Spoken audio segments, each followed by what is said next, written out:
신학원을 시작하려고 합니다. 그래서 계속해서 기도해 주시기 바랍니다. 예, 오늘 저희가 살펴볼 하나님의 말씀은 갈라디아서 5장입니다. 갈라디아서 5장 22절부터 24절까지인데 오늘 우리가 이제 이 말씀을 통해서 또 이 말씀만 보는 것은 아니고 이제 이와 유사한 다른 말씀들도 보려고 하는데 이제 애정에 대해서 좀 살펴보려고 합니다. 그러니까 뭐 애정, 다음에 열정, 뭐 열심. 약간 세상에서는 좀 약간 비슷한 말로, 물론 세상에서도 같은 말로 쓰지는 않지만 비슷한 말로 사용하기도 하고 또 모두 다 좀 좋은 의미로 사용을 합니다. 근데 성경에서는 이제 애정과 열심을, 열심이 맞나요? 그러니까, 패션, 열정, 예, 죄송합니다. 애정과 열정을 좀 구분해서 성경은 사용하고 있어요. 이제 열심은 아예 다른 개념이고 애정과 이제 열정을 약간 구분해서 사용하고 있습니다. 그래서 오늘 우리가 이 둘의 차이가 무엇인지 간략하게 살펴보고 우리는 이제 어디에 애정을 두어야 되는지에 대해서 좀 생각해 보도록 하겠습니다. 예, 갈라디아서 5장 22절부터 24절. 좀 세 절 약간 길지만 저희가 다 함께 한번 읽어보겠습니다. 자, 22절부터 자, 시작. 그러나 성령의 열매는 사랑과 기쁨과 화평과 오래 참음과 부드러움과 선함과 믿음과 온유와 절제니 이 같은 것을 대적할 법이 없느니라. 그리스도께 속한 사람들은 애착들과 정욕들과 함께 육신을 십자가에 못 박았느니라. 이렇게 말씀하고 있죠. 예, 잠깐 기도하겠습니다. 하나님 아버지, 오늘도 저희들 주님 앞에 나와서 또 영과 진리로 경배드릴 수 있는 특권을 허락해 주셔서 감사드립니다. 주님, 오늘 저희가 살펴보는 이 말씀을 통해서 또 저희가 주님을 더욱더 알아가게 되고 또 주님의 뜻에 맞게 저희들의 마음이 또 변화될 수 있도록 주님 역사해 주시기 원합니다. 예수님의 이름으로 기도드렸습니다. 아멘. 예, 그래서 오늘은 주로 이제 애정, affection에 대해서 좀 살펴보려고 합니다. 먼저 이제 본격적으로 좀 살펴보기 전에 여기서 24절에서 나온 표현이 있는데 그리스도께 속한 사람들이라는 표현이 있죠. 그리스도께 속한 사람들. 성경은 여러분이 예수 그리스도를 여러분의 개인의 구원자로 받아들이면 하나님께서 여러분 안에 거하시기 위해서 들어오신다고 말씀하고 있어요. 그렇죠. 이제 성령님을 통해서 들어오시는 거죠. 주님께서는 여러분 안에 들어오시고 동시에 여러분을 그리스도의 몸 안으로 집어넣어 주십니다. 이제 이것은 신비예요. 비밀이 아니라. 개역 성경에 이제 비밀이라고 되어 있는데 킹제임스 성경에선 신비라고 되어 있죠. 비밀과 신비의 차이점을 아시죠? 비밀은 완전히 감춰놓은 것이고 신비는 감춰놓지는 않았어요. 다 보여주고 있지만 알지 수가 없는 거예요. 잘 인간의 이성으로 완벽하게 이해하기 힘든 것들. 이것이 이제 신비입니다. 그래서 하나님께서 인간이 되신 것, 비밀이 아니죠. 하나님께서 몰래 아무도 모르게 인간이 되셨다면 비밀이지만 말씀을 다 하셨잖아요. 그래서 공개적으로 인간이 되셨어요. 하지만 사람이 그걸 완벽히 이해해내기가 쉽지는 않죠. 그래서 이제 이것을 신비라고 하는 것이죠. 경건의 신비라고 보통 그렇게 부르죠. 마찬가지로 우리가 그리스도 안에 있고 또 그리스도께서 우리 안에 계시고 숨겨놓지 않았어요. 그렇게 하신다는 것을 비밀에 붙여놓지 않으셨다는 거죠. 다 드러내서 성경을 통해서 알려주셨습니다. 또 우리가 실제로 느끼고 있어요. 그렇죠. 내가 정말 그리스도 안에 있구나. 반대로 또 주님이 내 안에 계시구나. 이걸 우리가 느낄 수가 있어요. 그래서 비밀은 아니고 이제 신비입니다. 느낄 수는 있지만 설명해 보라면 설명을 할 수가 없어요. 어떻게 동시에 내가 주님 안에 있고 주님이 내 안에 있고 설명할 수가 없다는 거죠. 그렇죠. 그래서 이걸 이제 신비라고 이렇게 성경은 부르고 있습니다. 어쨌든 간에 하나님께서는 여러분이 예수님을 믿는 순간에 여러분을 예수 그리스도의 몸 안으로 실제로 넣어주셨어요. 그냥 넣어준 것으로 치는 것이 아니라 진짜 실제로 넣어주셨습니다. 그러니까 성경에서는 비유적으로 그렇다 이렇게 말씀하시는 것들이 있고 또 그렇게 말씀하지 않고 직접적으로 말씀하는 것들이 있는데 직접적으로 어떤 비유라는 단서 없이 말씀하신 것들은 실제로 일어난 일입니다. 그렇죠. 여러분이 출생한 게 실제로 일어난 것처럼 다시 태어난 것도 실제로 일어난 일이에요. 성경에서는 이것이 비유다, 상징이다 이렇게 말씀하신 적이 없어요.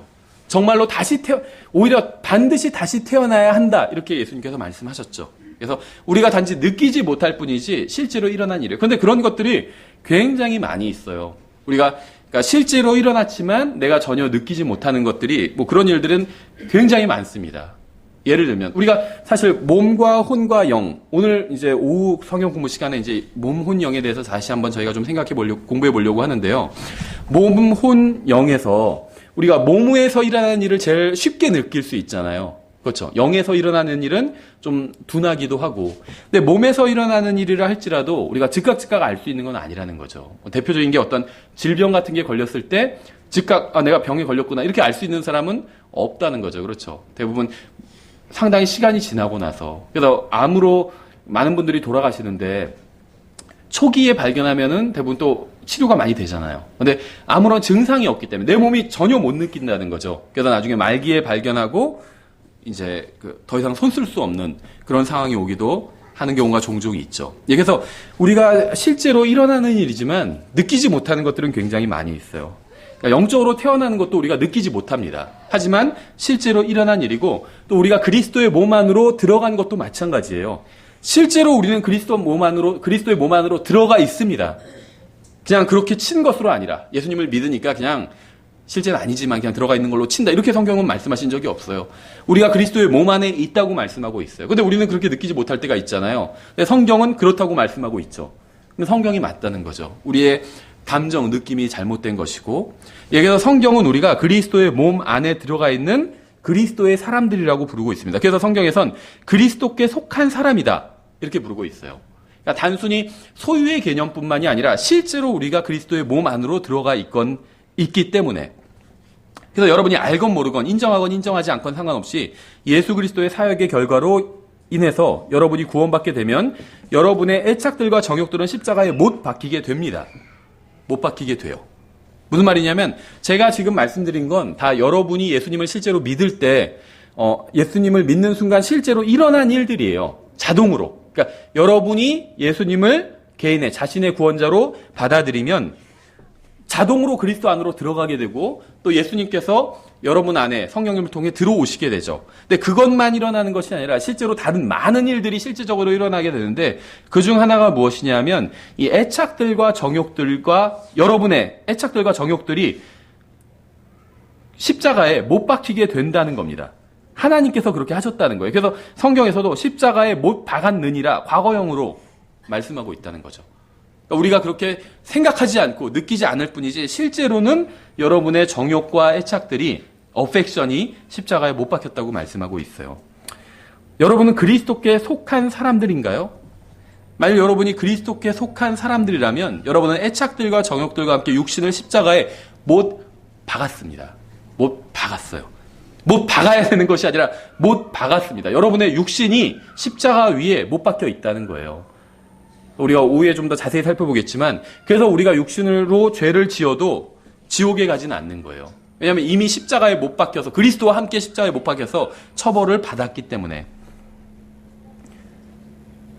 근데 문제가 있죠. 로마서 6장에 의하면 우리가 이걸 인정하지 않는다는 거예요. 육신이 십자가에 못 박혀서 죽어 있지만 우리가 그것을 인정하지 않는다는 거죠. 하나님께서는 죽었다고 말씀하시지만 우리는 우리의 육신이 십자가에 못 박혔다는 사실을 인정해야 합니다. 우리의 육신이 죄에게는 죽은 자요 하나님께는 산 자로 여겨야 된다는 거예요. 우리의 문제는 우리의 생각에 있습니다. 생각. 그러니까 애정과 관련해서 가장 중요한 어떤 키워드가 뭐냐면 바로 이 생각입니다. 생각. 우리의 생각. 우리가 어떻게 생각하느냐, 이것이 굉장히 중요하다는 거예요. 우리가 우리의 생각을 하나님의 말씀으로 채우고 점령하지 못한 게 바로 우리의 문제라는 겁니다. 그러니까 항상 중요한 게 무엇이냐면 우리가 생각하는 우리의 문제가 있고 하나님께서 생각하시는 우리의 문제가 있잖아요. 어떤 게 진짜 우리의 문제일까요? 우리가 생각하는 우리의 문제가 아니라 하나님께서 우리를 보실 때 생각하시는 우리의 문제라는 거죠. 그러니까 우리가 생각할 때 우리의 문제는, 예를 들면 아직 살 집이 없고 전세를 못 구했고 그렇죠. 아니면 그런 것들, 아니면 돈이 별로 없고 이런 게 우리의 문제라고 생각할지 모르지만 하나님께서 우리를 보실 땐 그것이 우리의 문제가 아니라는 거죠. 우리의 문제는 우리의 마음과 생각을 하나님의 말씀으로 채우지 못한 것이 바로 하나님께서 진단하시는 우리의 문제라는 것입니다. 그리고 그리스도의 심판석에서도 그것이 우리의 문제였다고 드러날 거예요. 수입이 적다, 집이 좁은 집에서 살았다, 이걸 가지고 그리스도의 심판석에서 이런 것이 우리의 문제로 드러나지는 않는다는 겁니다. 여기서 우리의 생각을 하나님의 말씀에 예수 그리스도께 고정시킨다면 우리는 육신대로 살지 않게 되고 또 육신대로 살게 될 것을 걱정할 필요가 없게 됩니다. 우리의 문제는 하나님께서 우리에게 허락하신 상황이나 환경이 아니에요. 많은 사람들이 내 환경이 문제라고 생각을 합니다. 심지어 저도 그랬어요. 종종 지금도 그럴 때가 있고 환경이 어려울 때 이 환경을 바꿔달라고 기도할 때가 있는데 환경은 하나님께서 주신 것이거든요. 하나님께서 보실 때는 그 환경이 문제가 아니에요. 왜냐하면 하나님께서 그건 주신 것이기 때문에. 무엇이 문제냐면 우리의 마음이 문제라는 거예요. 그 마음은 하나님께서 주신 게 아니거든요. 우리가 지금 품고 있는 예를 들면 불안해하거나 염려하거나 아니면 세상을 즐기고 있는 이 마음은 하나님께서 주신 마음이 아니라는 거죠. 이 마음이 문제라는 겁니다. 환경이 문제가 아니라. 그러니까 우리가 하나님께서 보시는 것처럼 그 시각을 갖게 된다면 영적으로 성장해 나아갈 수가 있고 또 정말 그리스도의 심판석을 바르게 준비할 수가 있는 것이죠. 여기서 우리의 가장 큰 문제는 무엇이냐면 하나님의 말씀을 인정하지 않는 것이 우리의 문제라는 겁니다. 먼저 애정이 무엇인지에 대해서 한번 좀 살펴보도록 하겠습니다.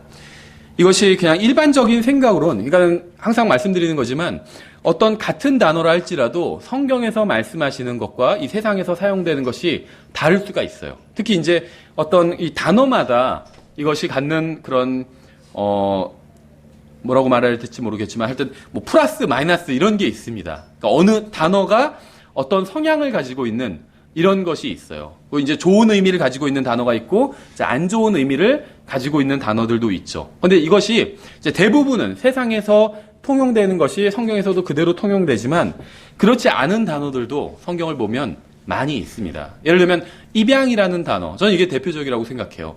이 세상에선 이것을 약간 부정적으로 인식을 합니다. 성경은 굉장히 긍정적으로 인식을 해요. 그렇죠. 예를 들면 옆집 아이는 입양된 아이래. 와 부럽다 그러지는 않죠. 아 불쌍하다 이렇게 보통은 생각하죠. 그러니까 세상에서는 입양이라는 것을 부정적으로 인식해요. 약간 불쌍하다, 부럽다, 좋다 이렇게 생각하지는 않고 근데 성경은 긍정적으로 생각합니다. 그래서 하나님께서 우리가 구원받을 때 하나님께서 우리에게 주신 것 중에 하나가 바로 양자의 영이에요. 그렇죠. 입양된 사람의 영, 양자의 영. 그렇죠. 그러니까 성경에서는 굉장히 긍정적으로 본다는 거죠. 근데 이제 이 애정이란 단어가 있는데 성경에선 또 열정이란 단어도 있어요. 근데 이제 결론적으로 말씀드리면 애정은 좀 긍정적인 단어로 성경에서는 사용하고 있습니다. 100%다 그런 건 아니지만 근데 그에 반해서 열정은 이것도 100%다 그런 건 아니지만 좀 부정적인 단어로 사용하고 있어요. 그래서 그럼 이제 좀 더 쉽게 설명을 하면 이 애정은 생각과 마음과 관련이 있습니다. 생각이나 마음과 관련이 있고 본능과는 좀 다른 것입니다. 그렇죠. 근데 이 열정은 육신과 관련이 있고 본능과 관련이 있어요. 그래서 열정은 기본적으로 이 육신과 관련이 있고 본능과 관련이 있습니다. 그러니까 열정은 막 튀어나온다는 거예요. 근데 이거를 그냥 본능에 속해 있기 때문에 막 튀어나오는 거예요. 그러니까 이거를 좀 제어할 필요가 있는 거죠. 근데 애정은 생각과 마음과 관련이 있어요. 그래서 이것도 물론 생각이나 마음도 어느 정도는 본능의 지배를 받죠. 100% 본능의 지배를 하나도 받지 않는다. 이렇게 얘기할 수는 없지만 제어할 수가 있다는 거예요. 그렇죠. 어느 정도 내가 그걸 생각하지 말아야지. 이렇게 할 수가 있잖아요. 그러니까 좀 우리가 어느 정도는 제어하고 통제할 수가 있다는 거죠. 이 열정은 현재의 즐거움을 목표로 합니다. 본능과 관련이 있기 때문에 현재의 즐거움과 관련이 있어요. 그래서 현재의 즐거움을 추구합니다. 좀 더 구체적인 예를 들면 이 인간에게는 성향과 관련된 어떤 본능이 있습니다. 그러니까는 이거는 이제 예를 들면 어떤 그 더운 날씨를 잘 못 견디는 사람도 있고 또 추운 날씨를 잘 견디는 사람도 있어요. 그렇죠. 이건 어떤 성향과 관련이 있죠. 아니면 야채와 과일을 좋아하는 사람도 있고 고기나 빵을 좋아하는 사람도 있습니다. 이거는 성향에 속한 거죠. 이러한 것은 본능적인 기질에 속하는 것으로 성경에서 말씀하시는 이 애정이 아닙니다. 이런 것들은 굳이 나누자면 열정과 관련이 있다는 거죠. 이 애정은 적극적으로 무엇인가를 추구하는 마음입니다. 한마디로 사랑하는 마음이에요. 무엇인가를 막 향해서 추구하는 것, 열렬히 사랑하면서 막 추구하는 것. 이것이 애정과 관련이 있다는 겁니다. 갈라디아서에 따르면 본능적인 면에 있어서 여러분은 하나님에 관한 것들이나 영적인 것들에 대한 애정을 가지고 있지 않다는 거예요. 그렇죠? 따라서 여러분은 의도적으로 영적인 것들을 추구해야 합니다. 이 애정을 사용해서. 그러니까 이 애정이 제가 100% 다 긍정적인 건 아니다 이렇게 말씀드린 이유는 어떤 믿음과 같아요. 믿음. 그러니까 성경에서는 믿음이 굉장히 긍정적으로 긍정적으로 믿음에 대해서 사용하고 있는데, 그건 왜 그러냐면 성경에서 말씀하시는 믿음은 항상 하나님의 말씀을 믿는 걸 믿음이라고 부르고 있어요. 근데 이 세상에선 좀 다르게 부르죠. 세상에선 뭐 자기가 바라는 것, 이런 걸 믿음이라고 불러요. 그래서 난 널 믿어, 뭐 이렇게 얘기를 하죠. 그거는 그 사람이 잘 되기를 바란다는 그런 뉘앙스가 있죠. 근데 성경에서는 그런 의도가 아니라, 그러니까 난 네가 잘 될 걸 믿어, 아니면 내가 지금 이렇게 하는 게 내가 열심히 하기 때문에 잘 될 걸 믿어, 뭐 이렇게 얘기할 수 있어요. 그런 얘기 자체를 제가 그런 얘기는 절대 하면 안 된다, 이런 얘기를 하는 건 아닙니다. 세상에선 그런 식으로 믿음이 사용되고 있지만 성경에선 그렇지 않다는 거예요. 내가 예를 들면 열심히 일하기 때문에 우리 집이 부자가 될 걸로 믿습니다. 이건 성경에서 말씀하시는 믿음이 아니에요. 그냥 내 희망이지. 내가 돈을 많이 벌게 되고 좋은 집에서 살게 되고 부자가 되기를 바란다는 내 희망이지, 성경에서 말씀하시는 믿음은 아니에요. 성경에서 말씀하시는 믿음은 항상 기록된 하나님의 말씀을 믿는 것, 이것이 믿음입니다. 그래서 성경에서는 이제 그런 것을 전제로 하고 있기 때문에 믿음에 대해서 항상 긍정적으로 쓰고 있는데, 사실 믿음이라는 것 자체는 긍정적인 것도 아니고 부정적인 것도 아닙니다. 뭘 가치한 거, 가치가 없는 0이에요. 플러스도 아니고 마이너스도 아니고. 왜냐하면 플러스, 좋은 것을 믿으면 좋게 되는 것이고, 하나님의 말씀을 믿으면 영원한 생명을 얻게 되죠. 반대로 나쁜 것, 마귀의 말을 믿으면 타락하게 되고 죄를 짓게 되고 죄의 벌을 받게 되는 것이죠. 애정도 마찬가지라는 겁니다. 이 애정은 어떤 사랑하면서 추구하는 어떤 마음이기 때문에 좋은 것, 우리가 마땅히 애정을 두어야 될 것을 새 애정을 두면 영적으로 성장하게 되고 그리스도의 심판석에서 정말 주님께 칭찬을 받게 됩니다. 근데 잘못된 것에 애정을 두게 되면, 그러면 이제 그리스도의 심판을, 구원은 받았지만 그리스도의 심판석에서 이제 책망을 당하고 한없이 부끄러움을 당하겠죠. 뭐 주님이 책망하시지 않아도 자기 자신이 그 자리에서 굉장히 한없이 또 부끄러워지겠죠. 애정과 반대되는 것이 바로 열정이에요. 근데 이 열정은 제가 말씀드린 것처럼 이제 본능적인 것과 관련이 있습니다. 예를 들면, 어떻게 설명해야 할지 좀 그런데,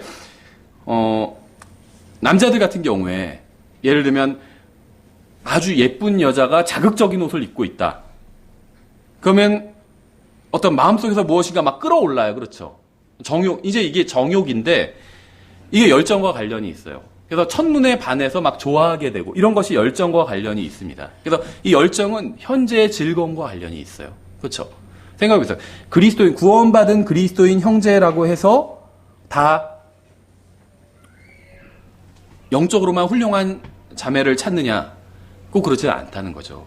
제가 예전에 신학교 다닐 때도 일반 세상 신학교라고 하면 좀 표현이 이상한데, 일반적인 그런 신학교를 다닌 적이 있었는데, 이제 학생들이 이제 교수님이랑 친해지면 지도 교수님한테 누구 소개시켜 달라고 그러고 그래요. 그러면 어떤 사람 소개시켜 달라고 하면, 그래도 다 명색이 신학생이니까 어떤 영적인 치하를 하려고, 영적인 자매를 신실한 자매를 소개시켜 주십시오. 보통 이렇게 얘기를 하죠.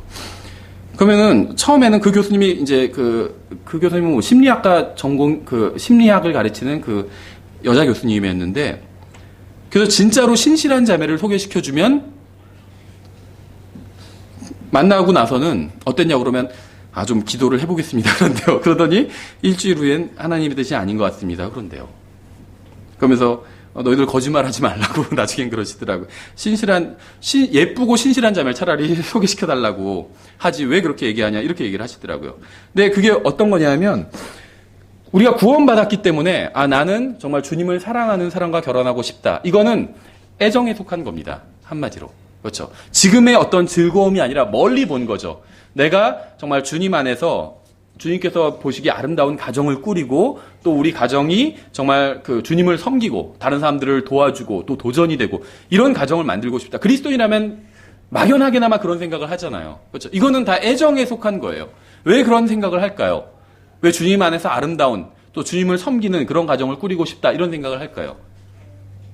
예수님께서 다시 오시고 그리스도의 심판석이 있고 영원한 것에 가치를 두기 때문에 그런 생각을 하는 거죠. 근데 이 세상 사람들은 그런 생각을 하지 않잖아요. 그렇죠. 당연히 하나님을 믿지 않으니까 하나님 안에서 아름다운 가정을 꾸리고 싶다, 이런 생각을 하지 않죠. 그렇죠. 대부분, 이 세상 사람들도 다 그런 건 아니지만, 대부분 어떤 육신의 어떤 정욕을 채우기 위해서 배우자를 선택한다는 거예요. 그것이 무슨 꼭 성적인 것뿐만이 아니라 어떤 재물에 관한 욕심도 있을 수 있고 명예욕이 있을 수도 있고 그런 것이 다 포함된다는 거죠. 그래서 어떤 예를 들면 아까 제가 예를 드린 것처럼 신실한 자매를 찾는다. 이거는 애정에 속한 거예요. 애정에 속한 것. 그런데 예쁜 자매를 예를 들면 찾는다. 이거는 열정에 속한 거라는 거죠. 열정이 100% 그런 건 아니지만 쉽게 예를 들면 그렇죠. 근데 이런 것이 일상생활, 직장생활 아니면 다른 여자 남자 만나고 이런 것에만 해당되는 것이 아니라 교회에서도 해당이 될 수가 있습니다. 교회에서도. 교회 와서 무엇인가를 하지만 애정이 아닌 열정을 가지고 할 수도 있어요. 춤추고 노래하는 방식의 은사주의 집회. 이것은 애정이 아닌 열정과 관련이 있습니다. 열정. 육신을 막 즐겁게 해주잖아요. 그렇죠. 저도 처음에 구원받고 간 그 교회가 은사주의 교회였어요. 그래서 거기서는 한 찬양을 30분 이상 하는데 찬양을 30분 하는 게 잘못된 것은 아니에요. 근데 이제 좀 굉장히 이 육신을 자극하는 그러한 찬양을 많이 하고 그 다음에는 예배 중간에 방언 시간이 또 있었어요. 막 방언하고 하면 분위기가 막 뜨거운 것 같이 그렇게 느껴지고 그러니까 이러한 것들이 어떤 애정이 아닌 열정과 관련이 있다는 거죠. 그러니까 교회도 그런 열정으로 확 쏠려버린 그런 교회가 있을 수 있다는 겁니다. 같은 설교를 들어도 애정으로 반응하는 사람은 자신이 들은 그 말씀을 통해서 인생의 방향을 정립을 합니다. 근데 열정으로 반응하는 사람은 그 말씀 자체를 즐기기는 하지만 삶에는 아무런 변화가 없어요. 무슨 말이냐면 같은 설교를 들어요. 여러분 자신을 그리스도께 내어드려야 합니다. 예를 들면 아니면 이제 좀 더 구체적으로 우리가 뒤에서도 보겠지만 구체적으로 남편은 아내를 사랑해야 합니다. 반대로 아내는 남편에게 순종해야 합니다. 그럼 열정으로 반응한다는 건 이제 이런 얘기를 들으면서 동의를 합니다. 그 설교를 즐겁게 들어요. 설교 좋았다고 그러고 즐겁게 듣습니다. 하지만 인생의 방향을 바꾸지는 않아요. 그러니까 자신의 삶의 태도를 바꾸지는 않습니다. 이게 이제 열정으로 설교를 듣는 거예요. 근데 이제 애정으로, 그러니까 설교를 듣는다는 건 하나님의 말씀을 선포하고 그 선포된 말씀에 반응한다는 거잖아요. 이게 이제 설교를 제대로 듣는 거예요. 그러니까 예를 들면 설교 너무 좋았어요 한다 할지라도 실제로 자기의 삶을 전혀 고치지 않고 바꾸지 않고 변화되지 않는다면 그건 아무런 소용이 없는 겁니다. 그럼 좋으면 뭐예요? 그렇죠. 설교라는 게 우리 귀에 듣기에 좋으라고 하는 건 아니거든요. 하나님의 말씀을 선포하는 게 듣기 좋으라고 재밌으라고 하는 건 아니라는 거죠. 그렇죠. 삶이 변화되기 위해서 주님께서 원하시는 삶으로 변화받기 위해서 하나님의 말씀을 선포하는 거겠죠. 그래서 설교를 선포되는 하나님의 말씀을 열정으로 듣는 사람은 그냥 그 설교 자체를 즐겨요. 예배 자체를 즐겨. 그런데 애정으로 반응하는 사람은 그 말씀을 붙잡아 그 말씀이 옳다고 판단이 된다면 설교자가 지금 저렇게 선포하는데 내가 직접 하나님의 말씀을 통해서 하나님의 말씀을 펼쳐서 확인해 보니까 그 말씀이 맞아요. 하나님의 말씀이. 설교자가 지어서 하는 말이 아니라 그러면 그 말씀을 붙들고 그 말씀대로 그 말씀대로 100% 살 수는 없겠죠. 때로는 실수할 수도 있고 거기서 이탈할 때도 있겠죠. 하지만 방향을 그렇게 잡는 거예요. 나는 그렇게 살아야겠다. 이렇게. 그것이 이제 애정으로 반응을 하는 겁니다. 제가 여러분에게 생각을 예수 그리스도께로 고정시키라는 말씀을 전했을 때 설교가 끝나고 나서도 여러분이 그 말씀을 붙들고 있으면서 삶에 적용시킨다면 여러분은 애정으로 반응을 한 거예요. 그래서 무슨 일이 있건 간에 그것이 가족 간의 갈등이 직장 문제건 무슨 일이건 간에 예수 그리스도께로 고정시키는 거예요. 그럼 대부분은 다 답이 있어요. 어떻게 해결해야 될지 모르는 문제를 만났을 때 시선을 주님께로 고정한다면 답이 있다는 겁니다. 그래서 이제 이것은 애정은 굉장히 멀리 보는 것이고 지속이 되는 겁니다. 지속을 해야 되는 것이고 우리에게는 하나님에 대한 애정 그리고 영적인 것에 대한 애정이 필요합니다. 우리의 생각을 예수 그리스도께 고정시킬 필요가 있다는 겁니다. 그런데 이제 애정이라고 해서 이게 다 좋은 것은 아니라는 거예요. 좋은 애정도 있고 나쁜 애정도 있을 수 있어요. 그러니까 누구에게 애정을 보이느냐에 따라서 좋은 것인지 나쁜 것인지가 결정된다는 겁니다. 그러니까 성경은 우리가 무엇에 애정을 가져라 이렇게 말씀하고 있고 또 무엇에는 애정을 갖지 말아라 이렇게 말씀하고 있다는 거죠. 여러분이 구원받기 전에는 이 세상에 있는 것들이나 사람에게 애정을 두고 살았습니다. 그러니까 구원받지 않았다고 해서 그 사람이 애정이 없다는 건 아니에요. 애정이 있어요. 있긴 있는데 잘못된 것에 애정을 두고 살았다는 것이죠. 그렇죠. 그러니까 구원받지 않은 사람도 어떤 순간적인 열정은 자제하는 사람이 있어요. 그렇죠. 예쁜 여자를 보고 따라가서 막 그 여자랑 사귀고 연애하고 싶지만 아니다. 내가 그렇게 하면 내가 지금 중요한 일을 해야 되기 때문에 멀리 미래를 준비하는 내 인생을 준비한 중요한 일을 해야기 때문에 이건 자제하고 내가 열심히 지금 예를 들면 뭐 공부를 해야겠다. 이거는 애정이 아니라 그 열정이 아니라 애정과 관련 있는 것일 수도 있죠. 그래서 이 세상 사람들도 다 열정만 따라서 사는 것은 아닙니다. 이게 혼재돼 있어요. 열정과 애정이. 근데 이제 그리스도인들도 마찬가지라는 거예요. 열정과 애정이 혼재돼 있습니다. 그래서 교회에서 섬겨도 열정으로 섬기는 사람은 하다가 말아요. 그러니까 와가지고 열정이 많이 봤어요, 교회에서. 와서 막 교회 와가지고 막 섬기려고 그래요. 그건 뭐 좋습니다. 막 교회 꽃꽂이도 하고 못도 하고 뭐 막 하는데 다른 사람들이 반응이 없어요. 잘한다고 칭찬도 안 해주고 예를 드는 거예요. 그러면 그걸 하다가 말아요. 왜 사람들이 알아주지 않냐고 막 그런 불평을 하고 실제로 그런 불평하는 사람들 봤어요. 아무도 자기가 하는 거에 대해서 알아주지 않기 때문에 자기가 이걸 계속 해야 되는지 모르겠다. 근데 애정은 다르다는 거죠. 예를 들면 그 아도니람 저드슨인가요? 이 사람이 그 가서 이제 버마에 가서 선교를 한 게 아도니람 저드슨 맞죠? 복음을 전했는데 제 기억으로는 7년간 구원받은 사람이 한 사람도 없었어요. 근데 이 사람이 포기했을까요? 포기하지 않았어요. 평생을 이 사람 버마에서 복음을 전했고 계속 복음을 전해서 나중에는 교회가 여러 개가 섰습니다. 이 사람을 통해서. 그러니까 이 사람은 열정이 아닌 애정으로 일한 것이죠. 생각해보세요. 7년 동안 사람이 한 명도 아니고 자기 가족 외엔 구원받은 사람이 없었어요. 그러면 대부분 포기하지 않을까요? 그렇죠. 솔직히 포기할 것 같아요. 교회를 시작했는데 우리 가족 외에 7년 동안 아무도 안 온다. 포기할 것 같아요. 그거 포기하는 사람을 욕하지도 않을 것 같아요. 충분히 이해가 가죠. 오히려 옆에서 포기하라고 그러죠. 왜 하냐? 너는 은사가 없다. 왜 하냐? 하지 말아라. 그러겠죠. 충분히 저는 포기하는 게 이해가 가요. 근데 이 사람은 실제로 선교사로서의 어떤 부르심이 있었고 은사가 있었어요. 그래서 포기하지 않았고 그래서 이 사람을 통해서 많은 일이 일어났어요. 교회가 선 것뿐만 아니라 버마어 성경이 번역돼 나왔고 영어 버마어 그 사전을 이 저드슨이 만들었어요. 그래서 지금도 그걸 그대로 사용한다고 하더라고요. 어쨌든 간에 이 사람은 그러니까는 열정이 아닌 애정으로 일하는 것이죠. 그러니까 열정으로 일하는 사람들은 어떤 주변 환경, 사람들이 내 육신을 자기 육신이 즐겁기 위해서 하는 거예요. 그러니까 그것이 심지어 교회에서 섬기고 영적인 일이라 할지라도 나와도 복음을 전하는 것도 열정으로 전하는 사람들이 있어요. 잠깐 하다가 말아요. 심지어는 목회도 그런 사람 그렇게 하는 사람 봤어요. 심지어 킹제임스 성경 믿는다는 이 진영에서도 목사가 되고 싶다고 그래서 하는데 교회에서는 아무나 세우지는 않거든요. 그럼 교회에서 이제 어떻게 세우냐면 목회를 하고 싶은 사람이 있다. 자기가 부름을 받은 것 같다. 주님 앞에서. 신약 성경을 보세요. 항상 교회가 세웁니다. 교회가. 그렇죠. 심지어 사도 바울 얼마나 훌륭한 사람이에요. 근데 물론 사도 바울을 부르시고 사도가 되게 한 건 예수님이 사도가 되게 한 거예요. 근데 교회가 인정을 한 것이죠. 그렇죠. 자기가 부르심이 있다고 생각한다면 교회와 상의를 해야 돼요. 먼저 이제 교회에 인도하는 사람들이 있잖아요. 인도하는 사람들과 상의를 해야 됩니다. 그럼 그 사람이 은사가 있는지 없는지를 어떻게 알 수 있을까요?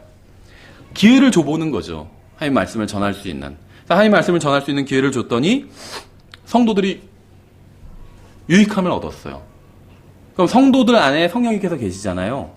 그래서 그 성도들 안에 계신 성령님께서 판단을 하시는 거예요. 유익함을 얻었어요. 그럼 그 사람이 은사가 있다고 판단된다면 교회에서 그 사람을 세우게 된다는 거죠. 그렇죠. 그런데 어떤 사람들은 그냥 자기 열정으로 목회자가 되고 싶다 이렇게 찾아오는 사람들이 있어요. 구원받은 지 얼마 안 됐고 아니면 구원받은 지 좀 오래됐지만 교회 생활을 제대로 하지 않았어요. 간증이 없다는 거예요. 하나님 앞에서. 초신자를 그냥 세울 수는 없잖아요. 그래서 그 사람을 세우지 않았어요. 교회에서는. 그랬더니 교회를 나갔어요. 다른 교회를 찾아가서 그러니까 자기를 목사 안수 줄 교회를 찾아간 거예요. 그래서 그 교회에서는 안수를 줬어요. 그래서 목회를 시작했는데 얼마 지나지 않아서 그만뒀어요. 그냥 1, 2년 해보니까 이게 또 장난이 아니거든요. 그렇죠. 목회가 그 다음에 열정으로 한 거예요. 목회를. 애정이 아니라. 그러니까 하나님께서 시키신 일은 하나님께서 어떤 일을 시키시면 잠깐만 하고 그만둬라 이렇게 시키시는 건 없어요. 계속 하게 된다는 거죠. 목회도 그렇죠. 1, 2년 하고 말고 이렇게 하나님께서 부르지 않으신다는 거죠. 복음 전도자와 마찬가지고 어떤 우리가 복음을 나가서 전하는 것도 마찬가지고 어떤 사역은 다 마찬가지라는 거죠. 예, 그래서 구원받은 삶도 그렇고 구원받지 않은 삶도 그렇고 이 애정과 열정이 혼재되어 있는 그런 삶을 산다는 겁니다. 그런데 이제 대부분 구원받지 않은 사람들은 어떤 술에 애정을 두거나 아니면 담배, 아니면 마약, 아니면 음행, 아니면 어떤 음악에, 아니면 유흥에, 남자친구에, 아니면 여자친구에, 아니면 공부에, 뭐에, 뭐 연구에 이런 거에 애정을 두고 살아가게 된다는 거죠. 애정은 항상 특정한 대상에 마음을 두는 것, 이것이 애정입니다. 그렇죠? 내가 너에게 애정이 있다. 이런 말은 이제 제대로 된 말이에요. 어떤 특정한 대상에 애정을 두는 것. 그걸 사랑하고 그쪽으로 막 추구해 나가는 것. 이것이 애정이에요. 그것을 하고 싶어 못 견디겠다든지 아니면 그 사람을 만나고 싶어서 못 견디겠다는 것. 이런 것들은 다 애정으로부터 나옵니다. 그렇죠? 이것은 어릴 때부터 시작돼서 10대에 주로 형성이 돼요. 그래서 애정 자체는 잘못된 것이 아닙니다. 여러분을 망치는 것은 열정이에요. 열정. 우리가 애정을 바르게 사용한다면 전혀 문제될 것이 없고 오히려 도움이 됩니다. 문제는 우리가 애정을 잘못된 대상에 이제 사용해 버리는 게 문제겠죠. 구원받은 대부분의 사람들은 거듭나서 하나님의 자녀라고 고백을 하지만 예수님을 믿기 전에 애정을 두었던 대상에 계속해서 동일하게 애정을 두는 경우가 너무나도 많아요. 그러니까 무엇이냐면 구원받기 전에 우리가 좋아하던 것들이 있죠. 애정을 두던 것들이 있어요. 그런데 예수님을 믿고 나서도 동일하게 구원받기 전에 애정을 두었던 것에 애정을 둔 채 살아가는 경우가 많다는 거죠. 이건 굉장히 잘못된 겁니다. 왜냐하면 여러분이 구원받는 바로 그 순간 하나님께서는 여러분의 옛 애정을 십자가에 못 박아 버리셨기 때문이에요. 하나님께서는 여러분이 구원받기 전에 여러분의 마음을 점령해서 애정을 차지했던 것을 십자가에 못 박아 버리고 여러분이 마땅히 애정을 두어야 할 새로운 것을 구원받는 순간 여러분에게 주셨다는 겁니다. 그러니까 여러분이 구원받기 전에도 애정을 두던 게 있는데 구원받는 순간 하나님께서는 그 여러분이 애정을 두던 것을 십자가에 못 박아 버리고 여러분이 마땅히 애정을 두어야 될 새로운 다른 것을 주셨다는 겁니다. 여러분이 생각하고 마음속에 간직하고 묵상해야 할 새로운 것을 여러분에게 주신 거예요. 토저라는 분이 있는데 이분 굉장히 날카로운 또 영적으로 날카로운 글을 쓰던 그런 이전 시대의 설교자입니다.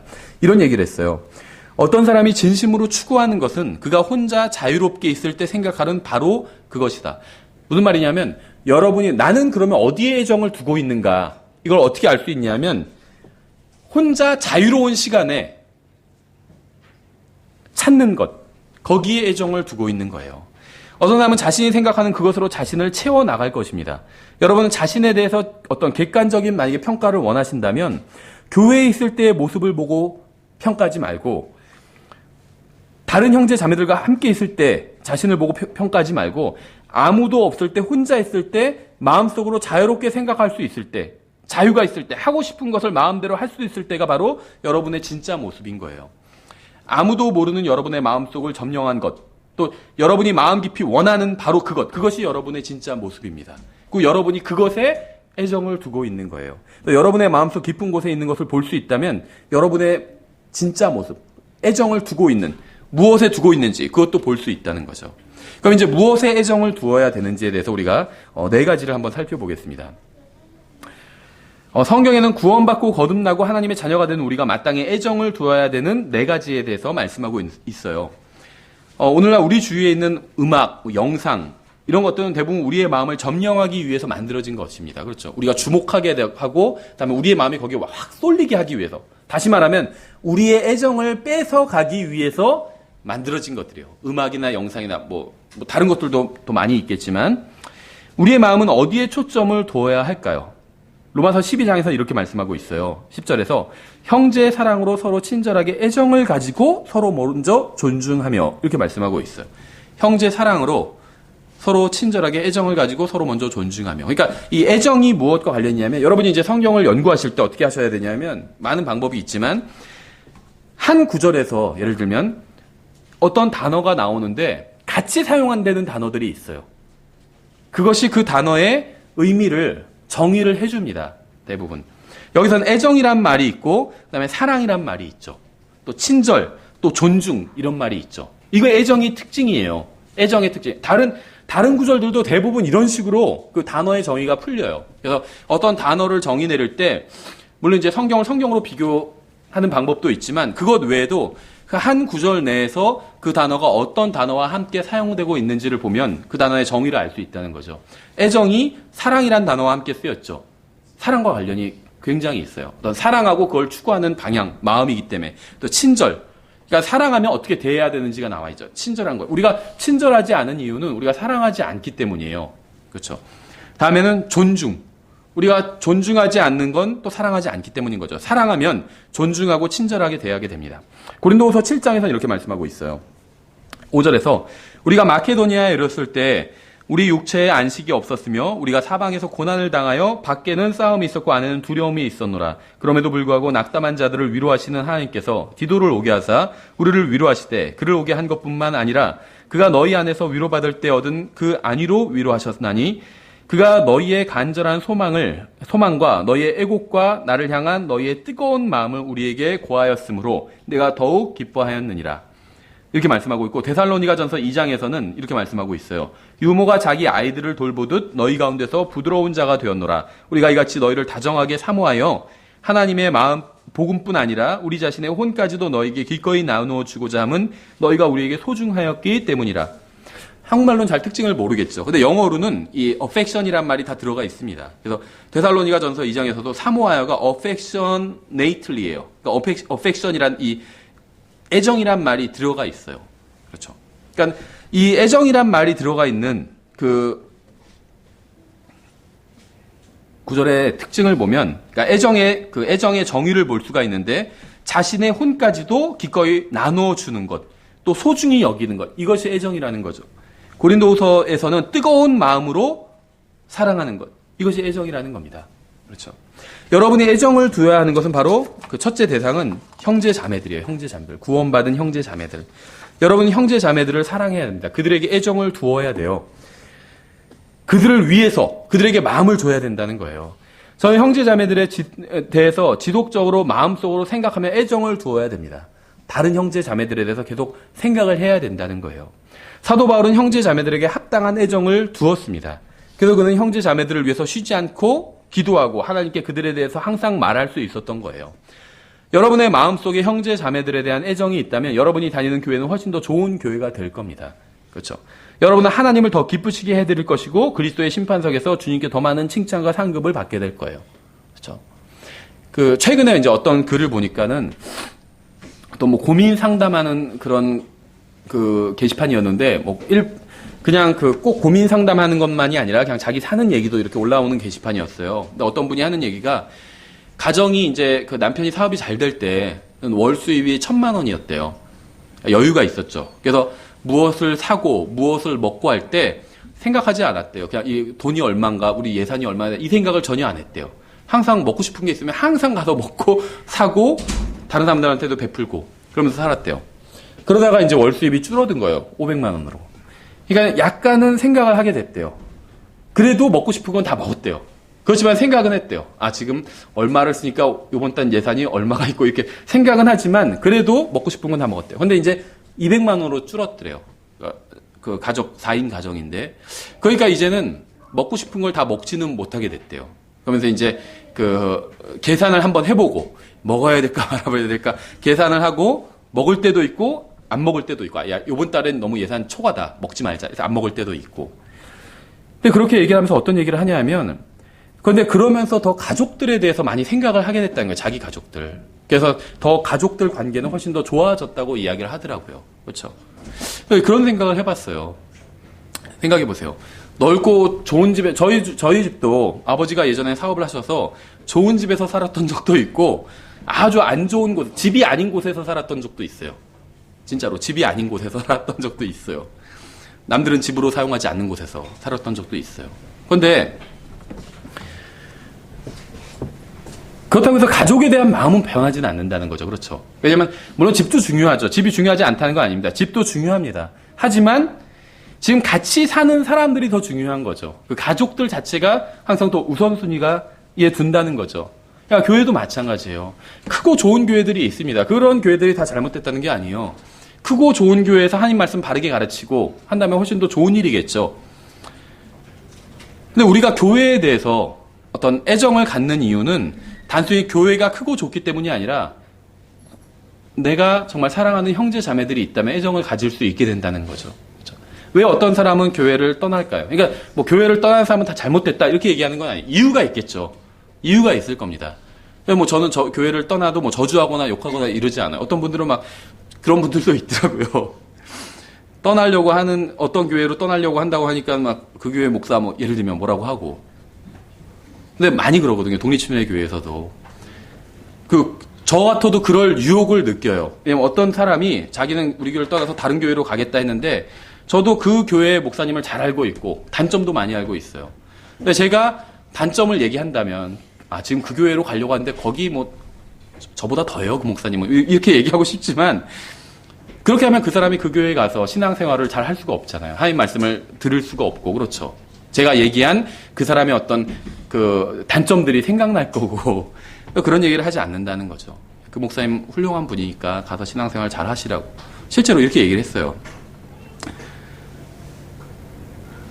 무슨 얘기를 하다가 그런 얘기가 나왔죠? 근데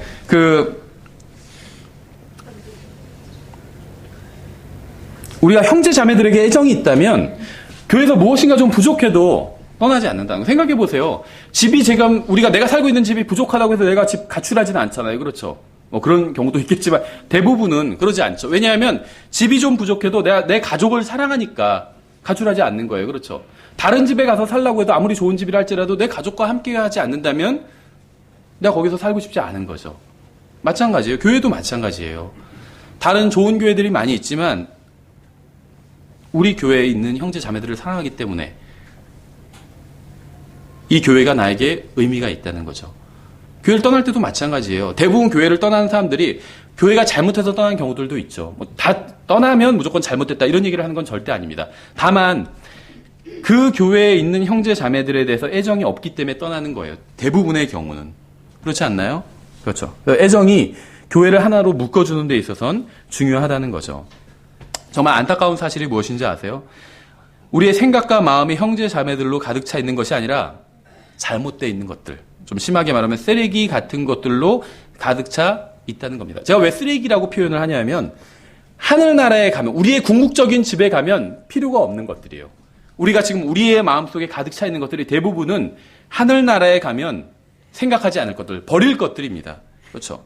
우리는 어떻게 먹고 살 것인지, 이 세상에서 얼마나 잘 나가야 하는지, 다른 사람과의 경쟁에서 어떻게 하면 승리할 수 있는지를 생각하느라 그리스도 안에 있는 다른 형제 자매들에 대해서 생각할 여유가 조금도 없는 거예요. 물론 이제 일을 하기 때문에 이런 걸 생각해야 될 수도 있죠.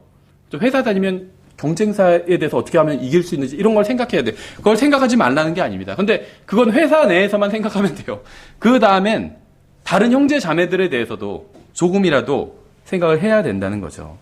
저는 이 세상에서 살아가기 위해서 필요한 일을 하는 게 잘못되었다는 말을 하는 게 아닙니다. 다만 제가 말하고 싶은 것은 이 세상에 관한 것들이 여러분의 마음을 완전히 점령하고 있기 때문에 다른 형제 자매들에 대해서 전혀 기도하지 않는다면 여러분은 죄를 짓고 있는 거라는 거예요. 그렇죠?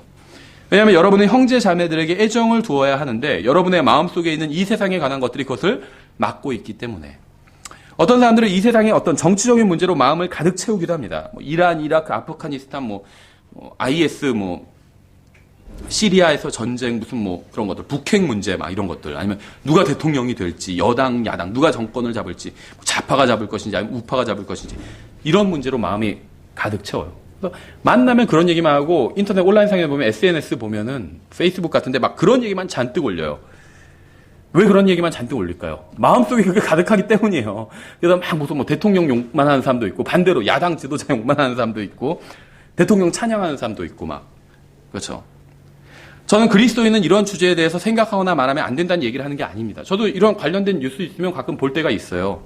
그거 자체가 잘못된 건 아니에요. 여러분이 형제 자매들에 대해서 충분히 기도하고 있다면 이러한 주제에 대해서 생각해도 됩니다. 그렇죠?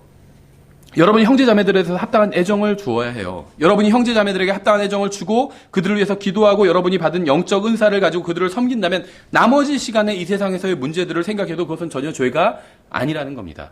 근데 다른 형제 자매들을 위해서 기도하지도 않고 그들을 위해서 정말 생각하고 그들에게 애정을 두지도 않은 채 이런 것들만 생각하고 있다면 그건 대단히 잘못된 일을 한 것이죠.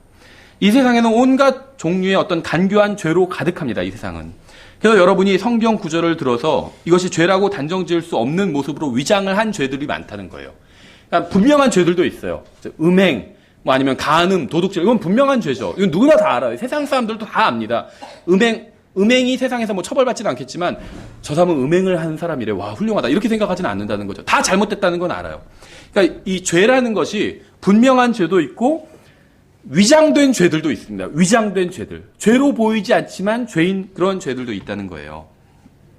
어떤 것들은 전혀 죄가 아닌 모습으로 드러납니다. 근데 실상 그리스도의 심판석 앞에 가면 그것이 죄라고 드러날 것들이 있다는 거예요. 하나님께서 우리에게 하라고 하신 것이 있어요. 근데 그것을 하지 못하게 막는 것이 있다면 그건 다 죄라는 겁니다. 제가 여러분을 위해서 기도하는 것보다 예를 들면 축구 경기에 더 관심을 갖는다면 축구 경기에 관심을 갖는 것 자체가 죄는 아니죠. 그런데 저에게는 죄가 될 수 있다는 거예요. 저는 축구 경기를 관람하는 게 모든 사람들에게 죄라는 말을 하는 게 아닙니다. 축구 경기를 관람하는 게 어떤 사람들에겐 죄가 될 수 있고 어떤 사람에겐 죄가 되지 않을 수도 있다는 거예요. 자기 할 일을 다 하고 형제 자매들을 위해서 해야 될 것을 다 하고 그런 걸 한다면 그건 죄가 아니죠. 근데 다른 사람을 위해서는 시간을 하나도 쓰지 않고 형제 자매들을 위해서 기도하지도 않고 그런 거에만 관심을 갖는다면 그건 죄가 될 수 있다는 겁니다. 그렇죠. 그러니까 어떤 것으로 인해서 형제들에게 애정을 두라는 하나님의 말씀대로 살 수 없다면 그것이 바로 죄가 된다는 겁니다. 그러니까 축구 경기를 관람하는 것은 죄가 아니지만 그것으로 인해서 형제 자매들을 위해 기도할 시간이 없다면 그건 죄가 될 수 있다는 거예요. 왜 우리가 다른 형제 자매들을 위해서 기도하지 않는지 아세요? 우리의 마음을 가득 채운 게 우리 자신이기 때문이에요. 우리 자신. 나 자신에 대해서 생각하고 나에게 필요한 것, 나에게 유익한 것, 내 집, 내 직장, 내가 좋아하는 것, 나에게 중요한 것만 생각하고 그것을 위해서만 기도하기 때문에 다른 형제 자매들을 위해서 또 그들에 대해서 기도할 시간이 없는 겁니다. 심지어 교회를 선택할 때도 이런 기준으로 선택하는 사람들이 있어요. 자기 기준으로만 교회를 선택하는 사람들이 있어요. 그래서 교회를 많이 다녀보니까 더 이상 다닐 교회가 없더라 이렇게 얘기하는 사람들이 있어요. 이해는 갑니다. 왜 이해가 가냐면 완벽한 교회가 없기 때문에. 독립춘회교회 마찬가지예요. 다 돌아다녀 본 분들이 하는 말씀이 다 거기더라. 어떤 면에 있어서는. 그러니까 좋은 점도 있고 나쁜 점도 있고. 그렇죠. 완벽한 교회는 없습니다. 왜냐면 완벽한 사람이 없기 때문에. 이 지상에는 완벽한 교회가 없어요. 그런데 다녀보니까 다닐 만한 교회가 없다. 그래서 그냥 집에서 그냥 가족끼리 예배를 드린다. 이런 분들이 있어요. 그분들이 다 잘못했다. 이런 얘기를 하는 건 아닙니다. 이해가 가요. 한편으로는. 마음이. 그렇죠. 그런데 그리스도의 심판석에서는 절대 칭찬을 듣지는 못할 겁니다. 왜 그런지 아세요? 그분들이 어떻게 보면 하나는 알고 둘은 모르기 때문에. 그분들이 아는 건 무엇이냐면 성경적인 바른 교회를 찾는 건 알고 있어요. 그래서 막 찾아다녀 보니까 성경을 비교해 보니까 한두 군데 아니면 심지어는 여러 군데 수십 군데가 모자른 거죠. 교회들이 다. 어떤 교회는 아주 좋긴 하지만 한두 군데가 안타깝게 또 성경적 기준에 이상적인 기준에 좀 미달하는 교회들도 있고. 그러니까 그런 건 알고 있는 거예요. 그래서 저런 교회는 내가 갈 수가 없다. 이렇게 생각하는 거죠. 근데 그분들이 모르는 건 무엇이냐면 교회의 목적이에요. 교회의 목적. 그러니까 교회의 목적은 여러 가지가 있는데 먼저 하나님께 경배드리기 위함이죠. 또 진리를 가르치기 위함입니다. 그것만이 아니라 섬기기 위함이에요. 서로가 서로를 섬기기 위함이에요. 그래서 우리는 서로가 서로를 섬기면서 성장해 나아가게 됩니다. 완벽해진다는 거예요. 우리의 영적 근육이 단련된다는 거예요. 이 섬김을 통해서, 영적인 섬김을 통해서. 그래서 반드시 교회는 아이러니컬하게도 부족해야 돼요. 무엇인가가. 부족한 점이 있어야 됩니다. 그렇죠. 그래야지 내가 섬길 게 있다는 거예요. 완벽한 교회는 섬길 게 없어요. 완벽한데 오히려 내가 가면 방해가 돼요. 내가 완벽하지 않기 때문에. 그렇죠. 어떤 완벽한 교회가 있다면 내가 가면 방해가 된다는 거예요. 나는 완벽하지 않기 때문에. 그렇죠. 그러니까 어딘가 부족한 점이 있어야 돼요. 그래서 저는 항상 교회를 찾는데 두 가지 기준을 제시해요. 첫 번째는 이제 성경적으로 가르치는가, 성경적으로 다 실행하는가는 좀 다른 문제예요. 성경적으로 일단 가르치는가, 당신이 그 교회에 가서 하나님의 말씀을 제대로 배울 수 있는가, 이게 첫 번째 기준이 되어야 돼요. 그 교회가 작건 크건 상관없이. 두 번째 기준은 뭐냐면 내가 섬길 것이 있는가. 굉장히 중요해요. 그래야지 내가 그리스도의 심판석에서 칭찬을 들을 거 아니에요. 뭔가 섬긴 게 있어야죠. 근데 너무 좋은 교회 갔어요. 섬길 게 하나도 없는 교회 갔어요. 그럼 칭찬 들을 것도 없겠죠. 난 섬김만 받았으니까. 그러니까 교회를 다니면서 이 교회 뭐가 부족해. 이렇게 생각하는 건 자기가 섬김만 받으려고 하기 때문이에요. 왜 하나님께서 그걸 보여주실까요? 왜 부족한 걸 보여주실까요? 섬기라고 보여주신 거예요. 그걸 섬기라고. 그렇죠. 다른 사람을 섬기는 것. 내가 좋아하는 것, 내한테 어떤 유익이 있을까? 이것만 생각하기 때문에 교회에 정착하지 못하는 거예요.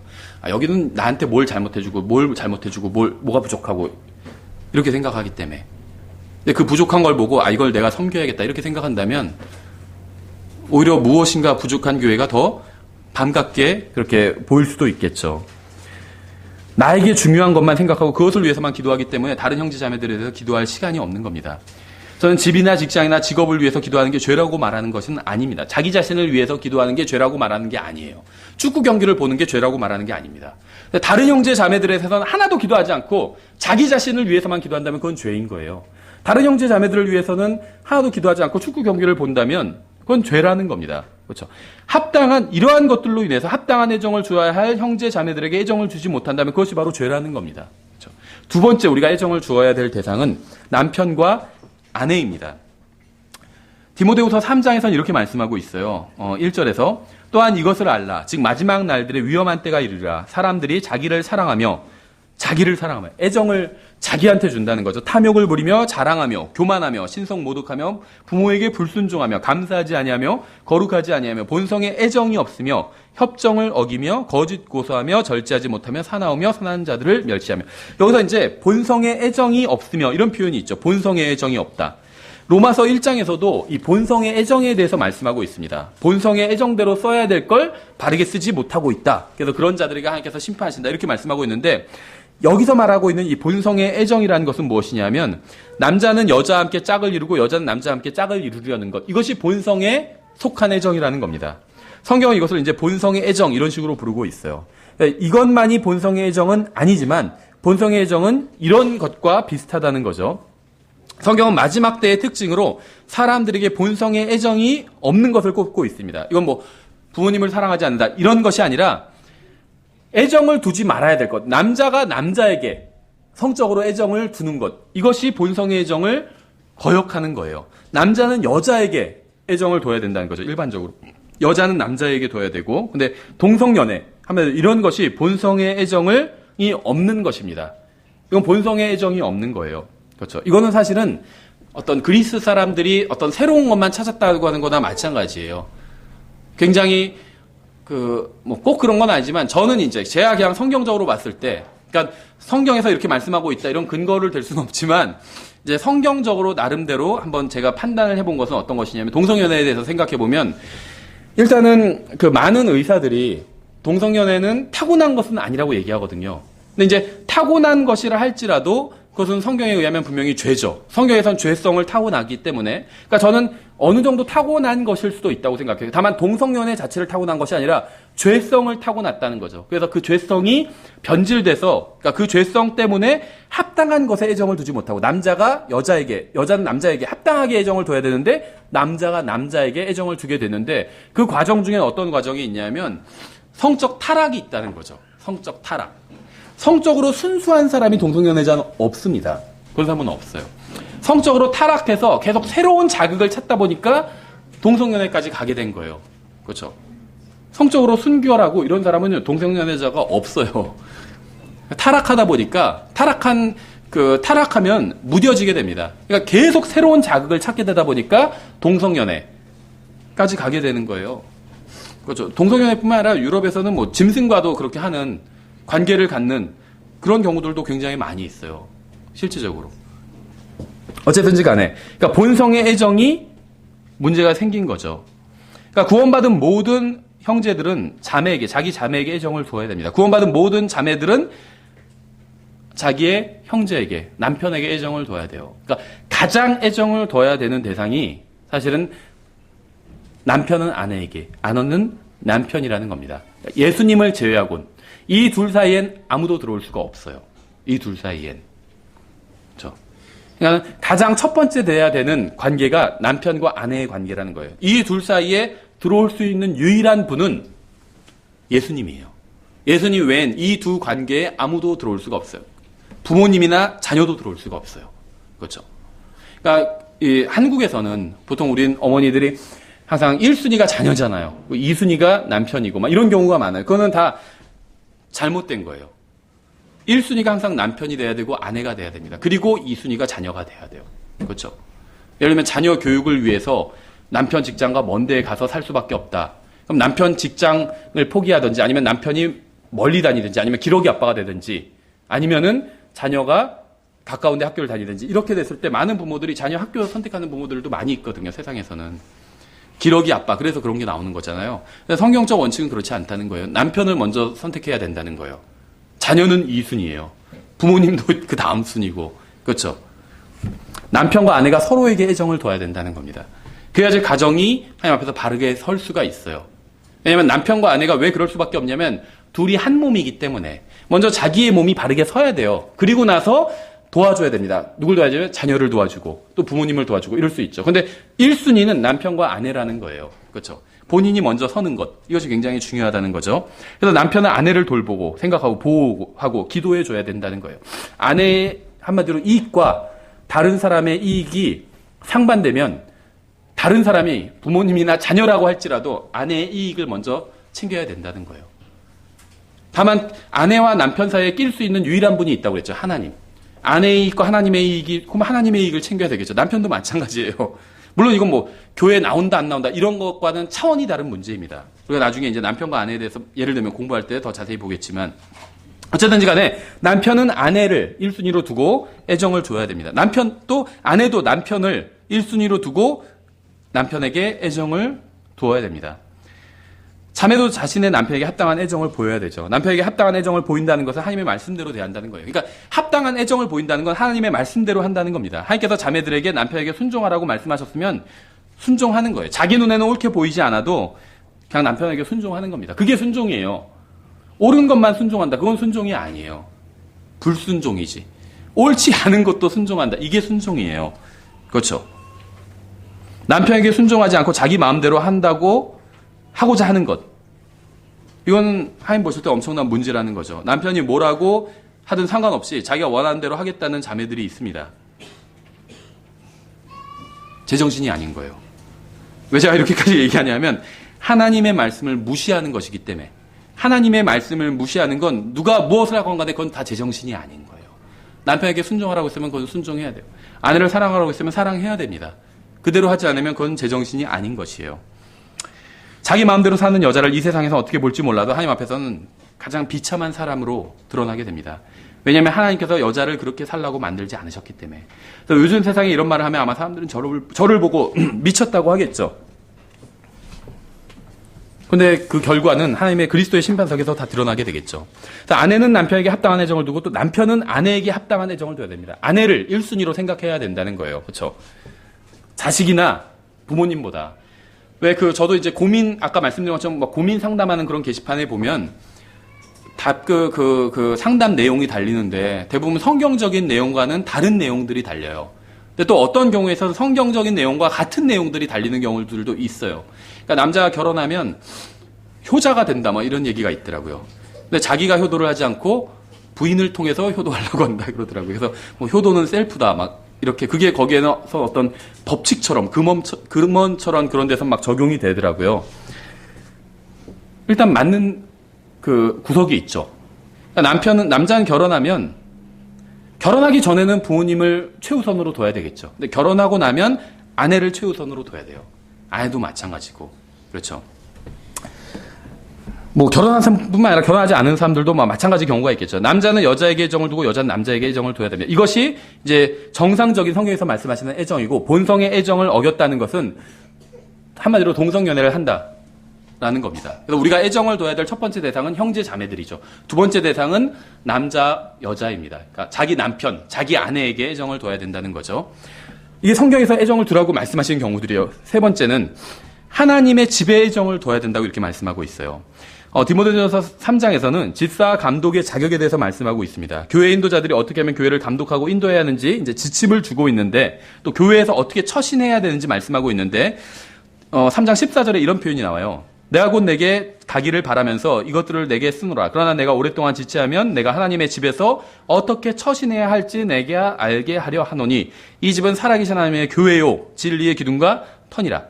여기서 이제 하나님의 집이라는 표현을 쓰고 있는데, 이제 어떤 분들은 이것이 그리스도의 몸을 말하는 거다, 이렇게 생각하지만 꼭 그런 건 아닙니다. 그러니까 그리스도의 몸이 하나님의 집인 건 맞아요. 왜냐하면 하나님께서 그 안에 그 구원받은 사람들 안에 계시기 때문에. 그런데 여기서는 지역교회도 언급하고 있습니다. 그러니까 그리스도의 몸만 하나님의 집인 것이 아니라 지역교회, 저희 같은 이런 지역교회도 하나님의 집이라는 거죠. 하나님의 집. 그래서 성경은 하나님의 집이라고 할 때 그리스도의 몸이나 아니면 이런 지역교회를 말하고 있는 겁니다. 다만 주의할 건 건물을 말하고 있는 건 아니에요. 그렇죠? 그러니까 우리 분당 침례 교회가 지금은 향정플라자 3층에서 모여 있죠. 우리가 수련회 할 때는 분당 침례 교회가 여기 향정플라자에 있는 것이 아니라 양평에 경기도 광주에 있었어요. 그렇죠? 양평이었나요? 수련 장소? 양평에 있었어요. 그러니까 이 건물이, 성경은 단 한 번도 건물을 하나님의 집이나 그리스도의 몸이라고 부른 적이 없다는 겁니다. 그래서 여기서 말하는 하나님의 집은 이제 지역교회를 의미하고 있어요. 지역교회. 그래서 우리가 방금 읽은 하나님의 말씀을 역대기상 29장을 읽으면서 영적으로 한번 적용을 해보면 이렇게 적용할 수가 있습니다. 역대기상 29장 3절에 이렇게 되어 있죠. 또 내가 그 거룩한 집을 위하여 예비한 모든 것 외에도 내가 내 하나님의 집을 사모하였으므로 affection to라고 되어 있어요. 영어로는. 하나님의 집을 사모하였다. 그러니까 애정을 드렸다는 거예요. 내 소유의 재물 곧 금과 은 중에서 내 하나님의 집을 위하여 드렸노니. 우리가 합당한 애정을 드려야 할 세 번째 대상은 성경에 의하면 바로 하나님의 집인 지역교회입니다. 교회. 여러분은 다른 형제자매들과 함께 지역교회로 모이는 것을 사모해야 돼요. 여러분은 하나님의 말씀을 선포하고 가르치고 나누고 찬양을 드리고 교제를 나누는 지역교회 애정을 두어야 합니다. 구원받기 전에는 남자를 만나고 여자를 만나고 친구를 만나고 노는 것에 애정을 두었을 거예요. 젊은 사람들은. 그런데 구원받고 나서는 애정의 대상이 바뀌게 됩니다. 하나님의 말씀을 듣고 배우고 성경을 연구하고 기도하고 또 주님의 만찬에 참여하는 이런 것들에 애정을 두어야 된다는 거예요. 지역교회. 저는 교회에 나오지 않는 형제 자매들이 교회에 나오게 해달라고 기도하지 않습니다. 안 나오는 분들이 있어요. 저희도. 그렇죠. 그들의 교회에 대한 애정이 생기게 해달라고 기도를 해요. 왠지 아세요? 몸만 교회에 나오는 건 소용이 없어요. 마음은 세상을 다 사랑하고 세상에 가 있는데 몸만 교회에 나와 있어. 이건 그렇게 중요한 건 아니라는 거예요. 물론 몸이라도 안 나오는 것보단 낫겠죠. 근데 몸만 달랑 나오고 마음은 나오지 않고 몸만 나오는 건 의미가 없다는 거죠. 근데 교회에 애정을 갖게 되면 나오게 된다는 거예요. 그렇죠. 단순히 교회에 나오게 되는 것이 아니라 그들이 교회를 사랑하게 해달라고, 하나님의 백성들을, 지역교회를 사랑하게 해달라고 기도를 합니다. 일요일 오전에 갈 만한 곳 수없이 많이 있어요. 근데 여러분 왜 이 시간에 교회에 오셨나요? 교회에 대한 애정으로 인해서 교회에 왔다면 잘하신 겁니다. 교회에 대한 애정을 가지고 오는 사람도 있고 애정이 전혀 없는 채 오는 사람도 있어요. 무엇이 하나님을 기쁘시게 할지는 명백하죠. 여러분이 교회에 열심히 나온다고 해서 하나님께서 여러분을 부자로 만들어주지는 않으십니다. 그렇죠? 하나님께서 관심을 갖고 계신 것은 여러분이 얼마나 많은 재물을 소유했느냐가 아니라 여러분의 마음이 어디에 있는가, 여기에 관심을 갖고 계세요. 주님께서는 여러분의 재물보다 여러분의 태도, 마음에 더 관심을 갖고 계시다는 것이죠. 다윗은 재물이 아닌 하나님의 집에 애정을 두었습니다. 그렇죠? 그리고 하나님께서는 다윗에게 재물을 주셨어요. 그 애정은 재물이 아닌 하나님의 집에 있었기 때문에 그는 하나님께서 자신에게 주신 재물을 다시 하나님의 집을 위해서 드렸죠. 이제 성전 건축을 위해서. 물론 이게 교회 건축과는 다른 겁니다. 그렇죠? 성전 건축을 구약 성경에 나온 성전 건축과 신약의 교회 건축을 막 하나로 같은 것으로 해석하는 분들인데 전혀 다른 거예요. 그렇죠? 그러니까 이걸 막 마구잡이로 적용을 하면 안 됩니다. 어쨌든 간에 여러분이 교회에 오면서 무엇인가 이득을 얻으려고 생각했다면 여러분은 결코 아무것도 얻지 못할 겁니다. 왜냐하면 여러분의 동기가 잘못되어 있기 때문에. 우리는 왜 하나님의 집에 애정을 두어야 합니까? 하나님의 집은 하나님께서 거하시는 곳이기 때문에 애정을 두는 거예요. 이 지역교회, 이 우리 모이는 가운데 하나님께서 함께 하시기 때문에 우리가 애정을 두는 겁니다. 그렇죠? 저는 하나님께서 경배를 받으시는 그곳에 있기를 원해요.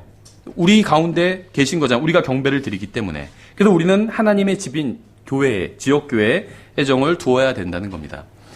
이제 마지막으로 네 번째. 골로새서 3장에 이렇게 되어 있어요. 그러므로 너희가 그리스도와 함께 일으켜졌거든 위에 있는 그것들을 추구하라. 거기에는 그리스도께서 하나님 오른편에 앉아 계시느니라. 위에 있는 것들에 너희의 애착, affection. 그러니까 이 affection을 여러 가지로 번역했어요. 이 성경에서는. 사모하는 것, 애정, 애착 이런 식으로 번역했는데 다 같은 겁니다. affection. 위에 있는 것에 너희의 애착을 두고 땅에 있는 것들에 두지 말라. 성경은 여러분에게 위에 있는 것들에 애착을 두라고 말씀하고 있습니다. 하나님께서는 여러분의 생각을 강제로 바꿔주지는 않으실 거예요. 그렇죠? 그러니까 우리가 구원받는 순간 자동적으로 이루어진 일이 있어요. 그리스도께서 우리 안에 들어오시고 우리를 그리스도 안에 넣어주시고 우리의 육신을 십자가에 못 박아주시고 이런 건 자동으로 이루어진 일입니다. 근데 자동으로 이루어지지 않은 것들도 있어요. 그것은 무엇이냐면 우리의 생각이 그리스도로 그냥 자동으로 채워지지는 않는다는 거예요. 우리가 그걸 채워야 한다는 겁니다. 우리의 마음과 생각을 그리스도께 고정시키는 것. 이건 자동으로 되지는 않는다는 겁니다. 그래서 우리의 마음을, 그러니까 위에 있는 것들에 너의 애착을 두라는 건 그리스도께 우리의 마음을 고정시키라는 거예요.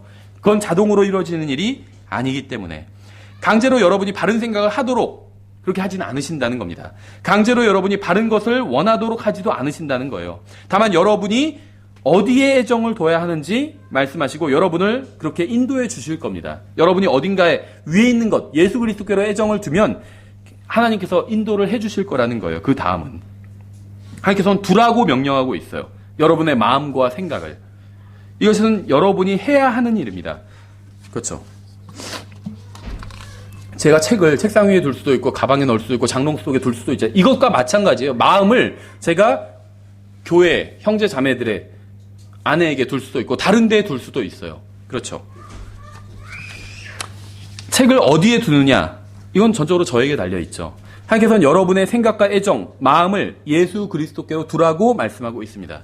이것은 여러분이 할 일이에요. 왜냐하면 여러분의 생각과 애정은 여러분의 것이기 때문에.